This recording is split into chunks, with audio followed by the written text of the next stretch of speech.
اعوذ باللہ من الشیطان الرجیم بسم اللہ الرحمن الرحیم وقاتلوہم حتی لا تکون فتنة ویکون الدین کلہ للہ فإن انتہوا فإن اللہ بما یعملون بصیر وإن تولوا فاعلموا ان اللہ مولاکم نعم المولا ونعم النصیر۔ اور مسلمانوں ان کافروں سے لڑتے رہو یہاں تک کہ فتنہ باقی نہ رہے اور دین پورے کا پورا اللہ کا ہو جائے۔ پھر اگر یہ باز آ جائیں تو ان کے اعمال کو اللہ خوب دیکھ رہا ہے، اور اگر یہ منہ موڑے رکھیں تو اللہ تعالیٰ تمہارا رکھوالا ہے، بہترین رکھوالا اور بہترین مددگار۔ سورہ انفال کی 39 اور 40 دو آیات کریمہ آپ کے سامنے پڑھی گئی ہیں۔ اللہ تعالیٰ پہلی آیت کریمہ میں ارشاد فرماتے ہیں کہ ان سے قتال کرو، یعنی کفار سے، مشرکین سے جہاد کرو، قتال کرو یہاں تک کہ دین اسلام غالب آ جائے۔ یہ آیت کریمہ قرآن پاک کی وہ آیت ہے جس کے بارے میں مخالفین اسلام بڑے شد و مت کے ساتھ اسلام پر اعتراض کرتے ہیں کہ اسلام تلوار کے زور سے پھیلا ہے۔ بہت سارے مخالفین نے قرآن کی 26 آیات کے بارے میں اعتراض کیا ہے، جیسا کہ پرسوں وسیم رضوی کے بارے میں نے ذکر کیا تھا۔ وہ کمبخت بھی انہی لوگوں میں ہے جنہوں نے کہا کہ قرآن دنیا کے اندر فتنہ پھیلاتا ہے، قرآن کے ذریعے سے دہشت گردی کو فروغ ملتا ہے، قرآن کے ذریعے سے دنیا کے اندر بے چینی اور بدامنی نعوذ باللہ پھیلتی ہے۔ تو یہ ان لوگوں کی غلط فہمی ہے جو یہ کہتے ہیں کہ اسلام تلوار کے زور سے پھیلا ہے، طاقت کے بلبوتے پر پھیلا ہے۔ دیکھو اللہ فرما رہے ہیں، ان لوگوں کا اعتراض ہے کہ قتال کرو، جہاد کرو یہاں تک کہ دین غالب آ جائے۔ تو یہاں پر یہ بات بتا دینا ضروری ہے کہ شروع میں یہ جہاد فرض نہیں ہوا تھا۔ مکی زندگی میں 13 سال تک مسلمان ظلم و تشدد کی چکی میں پیستے رہے۔ ظلم و تشدد کا کوئی بھی ایسا حربہ نہیں تھا جو کفار مکہ نے مسلمانوں پر استعمال نہ کیا ہو۔ رات کو، دن کو، ہر وقت مسلمانوں پر ظلم و تشدد وہ لوگ کرتے رہے۔ 13 سالوں تک ظلم و تشدد کی کوئی بھی ایسی صورت باقی نہ رہی جہاں ان لوگوں نے اس کو استعمال نہ کیا ہو۔ جب مسلمانوں کو اللہ تعالیٰ نے ہجرت کا حکم دیا اور مسلمان ہجرت کر کے مدینہ گئے تو بھی کفار نے ان کا تعاقب کیا، مسلمانوں کا پیچھا کیا، اور مسلمانوں کا دین ایمان بچانا مشکل ہو گیا۔ جب مسلمانوں کا دین ایمان خطرے میں پڑ گیا، مسلمانوں کا دین ایمان غیر محفوظ ہو گیا، تو اللہ تعالیٰ نے حکم دیا کہ ان کے ساتھ اب قتال کرو، جہاد کرو۔ قتال کرنا ایسا ہے جیسا کہ کسی کے جسم میں پھوڑا ہو جائے اور ڈاکٹر کہے کہ دیکھو بھائی، اگر اس پھوڑے کو نشتر کے ذریعے سے نہ پھوڑا گیا اور اس کے فاسد مادے کو نہ نکالا گیا تو یہ پھوڑا تمہارے تمام جسم کو خراب کر سکتا ہے اور تمہاری جان کے لالے پڑ سکتے ہیں۔ اسی طریقے سے جب کہ یہ کفار و مشرکین مسلمانوں کے دین ایمان کے لیے ناسور بن گئے، مسلمانوں کے دین ایمان کے لیے خطرہ بن گئے، تو اللہ تعالیٰ نے مسلمانوں کو حکم دیا کہ تم اب جو ہے ان سے جہاد کرو، قتال کرو۔ اور یہ جہاد اور قتال کرنے کی جو اللہ تعالیٰ نے اجازت دی ہے، یہ اس لیے دیا ہے تاکہ دنیا کے اندر سے ظلم و تشدد کا خاتمہ ہو جائے۔ جب ظلم و تشدد کی انتہا ہو گئی تو اللہ تعالیٰ نے مسلمانوں کو دین و ایمان کے تحفظ کے لیے حکم دیا کہ اب تم جو ہے قتال کرو اور کفار کے خلاف جہاد کرو۔ پھر اس کے بعد اللہ کیا فرما رہے ہیں کہ اگر وہ لوگ بظاہر ایمان قبول کر لیں، زبان سے بھی اگر وہ لوگ ایمان قبول کر لیں تو ان کے پیچھے تم مت لگو۔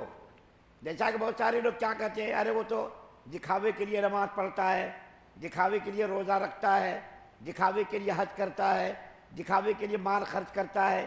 تو دیکھیے اللہ تعالیٰ کا حکم کتنا سخت ہے۔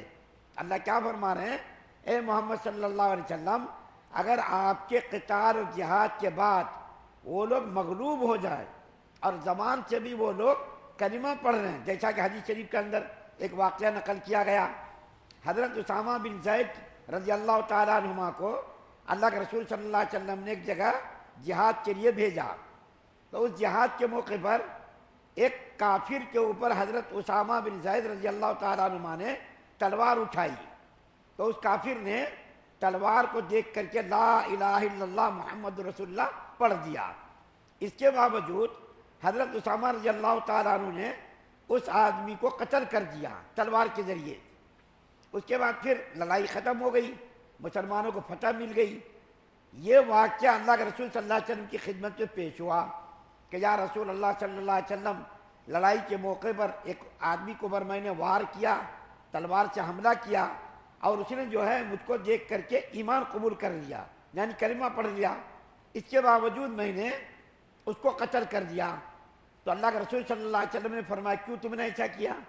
تو حضرت اسامہ رضی اللہ تعالیٰ عنہ نے عرض کیا یا رسول اللہ، اس نے میری تلوار کو دیکھ کر مجھ سے ڈر کر کے ایمان قبول کیا۔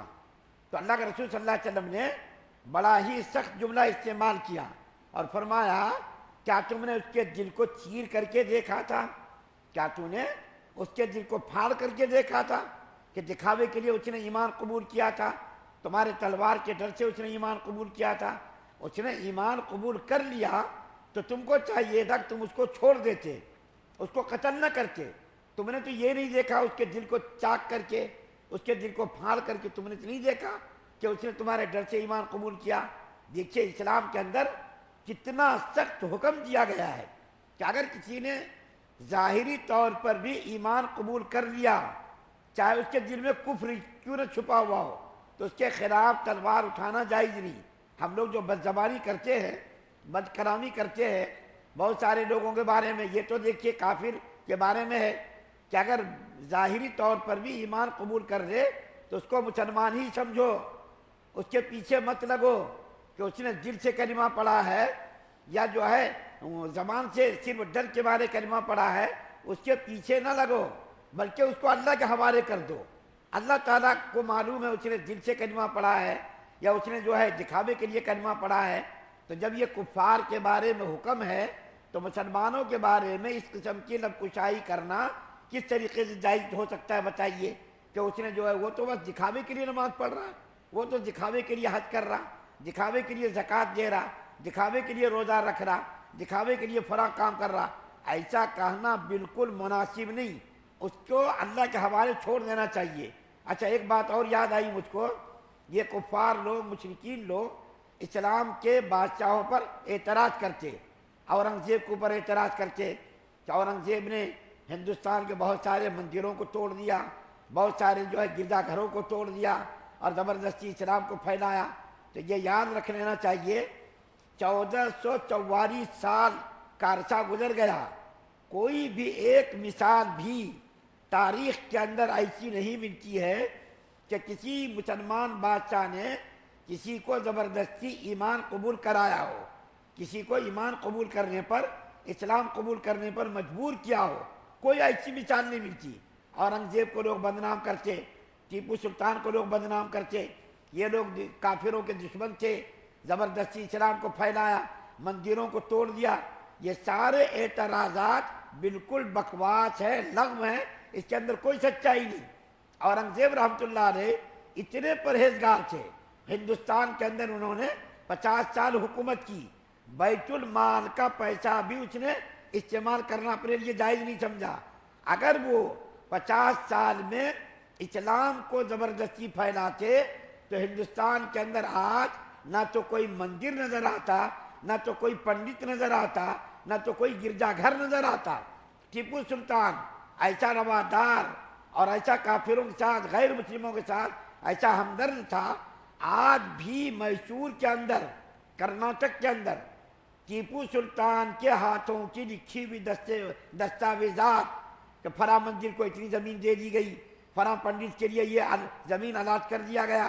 اسی طریقے سے اورنگزیب رحمۃ اللہ علیہ کے بے شمار واقعات ہیں کہ مندروں کے لیے جگہ دی گئی، مندروں کے لیے جو ہے وظیفے جاری کیے گئے۔ یہ سارے اعتراضات کفار کی طرف سے اسلام دشمنی میں کیے جاتے ہیں اور بدگمانی پیدا کرنے کے لیے یہ سارے اعتراضات کیے جاتے ہیں۔ اللہ تعالیٰ نے جو جہاد کا حکم دیا، قتال کا حکم دیا، یہ کسی کو زبردستی اسلام کے اندر داخل ہونے کے لیے نہیں۔ دیکھیے اللہ کے رسول صلی اللہ علیہ وسلم کا حکم تھا کہ جب بھیجتے تھے تو اللہ کے رسول صلی اللہ علیہ وسلم حکم دیتے تھے جا کر کے سب سے پہلے ان کے سامنے اسلام کی دعوت پیش کرنا، اس سے پہلے لڑائی شروع مت کرنا، سب سے پہلے جا کر کے ان کے سامنے اسلام کی دعوت پیش کرنا۔ اگر وہ اسلام قبول کرے ٹھیک ہے، اسلام قبول نہ کرے تو ان کے سامنے جزیے کی پیشکش کرنا، یعنی ٹیکس دینا۔ ٹیکس کا مطلب کیا ہے؟ تمہاری جان، تمہارے مال، تمہاری عزت و آبرو کی ہم حفاظت کریں گے۔ اسلامی ملک اس کی حفاظت کرے گا۔ پہلی شرط تو یہ اس کے سامنے دین کی پہلے دعوت پیش کرو، دین قبول نہ کرے جزیے کی پیشکش کرو، جزیہ بھی قبول نہ کرے پھر اس کے ساتھ قتال کرو۔ یہاں تک اللہ کے رسول صلی اللہ علیہ وسلم نے حکم فرمایا کہ جب تم لڑنے کے لیے جاؤ تو ان مخالفین اسلام کے بوڑھوں کو قتل مت کرنا۔ گرجا گھروں میں اگر کوئی ان کا بوڑھا آدمی عبادت کے لیے بیٹھا ہو، تپسیا کر رہا ہو یا اپنے مذہب کے مطابق وہ عبادت کر رہا ہو، اس کو بھی قتل مت کرنا۔ یہاں تک حکم دیا کہ درختوں کو بھی مت کاٹنا بغیر ضرورت کے۔ بعض موقعوں پر اللہ کے رسول صلی اللہ علیہ وسلم نے ایسا حکم دیا کہ ان کے درختوں کو، ان کے باغات کو جلا کر کے بھسم کر دو، بدرجہ مجبوری وہ واقعہ پیش آیا۔ لیکن اللہ کے رسول صلی اللہ علیہ وسلم مجاہدین اسلام کو، سپہ سالار کو، اسلامی کمانڈر کو حکم دیتے تھے کہ درختوں کو بلا وجہ مت کاٹنا، عورتوں پر تلوار مت اٹھانا، بچوں پر تلوار مت اٹھانا، جو لوگ اپنے گرجا گھروں میں، عبادت گاہوں میں عبادت کر رہے ہوں ان کے اوپر بھی ہاتھ مت اٹھانا۔ بتائیے یہ اسلام کی تعلیمات ہے۔ اگر وہ اسلامی تعلیمات پر کفار لوگ غور کرتے، سوچتے تو وہ اس قسم کے اعتراضات بالکل نہ کرتے کہ اسلام تشدد کر کے پھیلا ہے، طاقت کے بلبوتے پر پھیلا ہے، تلوار کے زور سے پھیلا ہے۔ اگر تلوار کے زور سے اسلام پھیلتا تو اللہ کے رسول صلی اللہ علیہ وسلم مکی زندگی میں جہاد کرتے، مکی زندگی میں تلوار اٹھاتے۔ اللہ کے رسول صلی اللہ علیہ وسلم نے جو 13 سال تک جہاد ہی نہیں کیا، 13 سال تک تو تلوار ہی نہیں اٹھائی، کسی پر ہاتھ بھی نہیں اٹھایا۔ صرف مسلمانوں کو حکم تھا تم نماز ادا کرتے رہو، ایمان کو مضبوط بناتے رہو۔ لیکن جب مسلمان مدینہ گئے اور کفار نے وہاں بھی تعاقب کیا، مسلمانوں کے ایمان کے لیے خطرہ بن گئے، تو پھر اللہ تعالیٰ نے حکم دیا اب تم جہاد کرو، اب تم نشتر لگا کر کے ان کے فاسد مادوں کو نکالنا شروع کرو، یہاں تک کہ یا تو دین اسلام غالب ہو جائے یا وہ لوگ مغلوب ہو جائیں یا تو وہ جزیہ دینے کے لیے تیار ہو جائیں۔ اللہ سے دعا ہے اللہ ہم سب کو سننے زیادہ عمل کی توفیق عطا فرمائے۔ سبحان اللہ و بحمدہ، سبحانک اللہم و بحمدک۔